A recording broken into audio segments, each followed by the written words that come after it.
Hey everyone, and welcome to The Explainer. Today we're diving into a massive breakdown of how our modern society is currently operating on some seriously outdated paradigms. And more importantly, we're going to look at the exact framework proposed to update them. If you look around today, you probably see a world filled with burnout, political protests, and a younger generation that seems completely disconnected from traditional life paths. But what if I told you that all of these seemingly separate issues actually stem from the exact same root cause? Let's dive in and explore a philosophical perspective that completely redefines how we think about our institutions and, honestly, our personal lives. So here's our roadmap for today. 1. The end of the knowledge era. 2. The true role of religion. 3. The digital generation's crisis. 4. Redefining filial piety. And 5. The root of social unrest. All right, let's jump straight into Section 1, the end of the knowledge era and why schools must evolve. To make sense of the chaos in our society today, the source material asks us to really question the bedrock of our modern institutions. Historically, schools were designed for one primary thing, right? Teaching knowledge. You went to school to gather facts. But the text points out a pretty harsh reality. The era of simply gathering knowledge is practically over.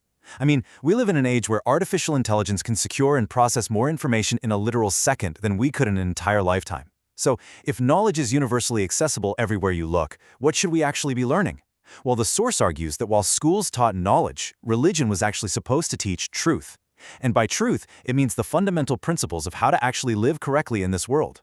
Which brings us to Section 2, the true role of religion and moving beyond blind faith. Because if religion was supposed to be the institution teaching us how to live after we got our knowledge from school, the source suggests it has severely dropped the ball. Think about the concept of blind faith. This is the practice of praying to rocks, trees, or a higher power, basically just asking for material things or favors. It's an approach that essentially treats higher powers like a giant cosmic vending machine. But compare that to the concept of true religion. True religion shouldn't be about creating blind followers who are just begging for handouts, not at all. It's supposed to be this advanced educational framework that offers real guiding principles for humanity. It's meant to teach us the fundamental laws of nature and how human beings can walk a righteous path. Without this vital education on how to live, people are left entirely unmoored when they enter the real world. And that perfectly tees up Section 3, the digital generation's crisis and why the youth are walking away. This total lack of education on how to navigate life leads us to a really critical question. Why is the digital generation quitting their jobs in record numbers? And why are they totally rejecting traditional milestones like marriage? Older generations tend to look at this and just see a lack of resilience. But the source material offers a radically different perspective on all this burnout and societal disconnect. The crucial point is captured perfectly in this quote. Today's youth are described in the text as internet doctors, meaning they're highly informed intellectuals who have spent their entire lives completely immersed in the digital age. They already have the knowledge. What they don't have is the why. You cannot just toss a little money at them, treat them like corporate wage slaves, and expect them to be happy. They fundamentally reject this. When they enter a company or even a marriage, they haven't been taught the deeper purpose behind these institutions. Like, why are we working? How do we grow together? Because society failed to create modern educational materials on how to live, the youth find these traditional systems completely empty, and so they simply walk away. Moving on to Section 4, redefining filial piety and the true conditions for happiness. This actually builds into a super profound philosophical shift regarding show, or filial piety. You know, the reverence we hold toward our parents and ancestors. For generations, we've thought of this in purely material terms. Traditional gifts, right? Buying your parents vitamins, giving them gold, or maybe even buying them a nice house. But the source argues that these material transactions absolutely do not create genuine lasting joy. Instead, we need to look at true filial piety. The absolute deepest way to honor your lineage isn't through a transaction. It's by living a life that actively benefits other people and society as a whole. It's all about personal growth and becoming a person of immense value in the world. The source maps out this logical cascade of exactly how that works, and it's a fascinating chain reaction. Step 1, you dedicate yourself to living a life that genuinely benefits others. Step 2, because you are helping others, people naturally respect and value you, which brings immense joy and fulfillment to your own life. Step 3, the text states that when you achieve this state of joyful living, that very joy naturally brings true happiness to your parents.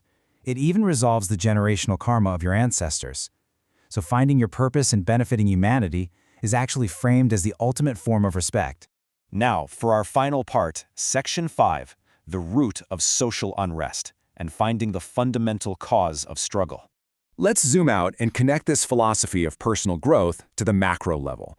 We're talking about how we handle societal issues, corruption, and political protests. To really grasp this, the source brings up this brilliant metaphor of a moldy house.